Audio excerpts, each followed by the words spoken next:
درود بر دوستان عزیز، دوستانی که اگزوزشون سوراخ شده یا خیلی آسیب ندیده، میشه با چسب خمیری دوتایی با مارک غفاری میتونید این دوتا چسب رو با هم ترکیب کنید و صدای اگزوزتون رو به همین راحتی بگیرید. حالا ما این دوتا چسب رو از قبل قاطی کردیم. دوستان عزیز، خب دوستان عزیز، این اگزوزی که الان میبینید کلا اینجاها سوراخ شده بوده به خاطر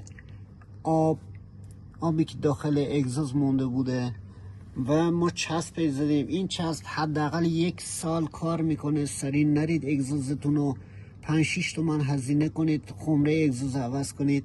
به همین راحتی با 200-300 تومن راحت میتونید اگزوزتون رو مثل روز اولش کنید. دیگه نیاز نیست بخوای برید 5-6 تومن خرج هزینه خمره کنید.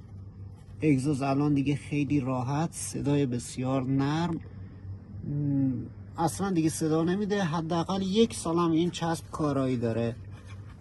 ممنونم، خدا نگهدار.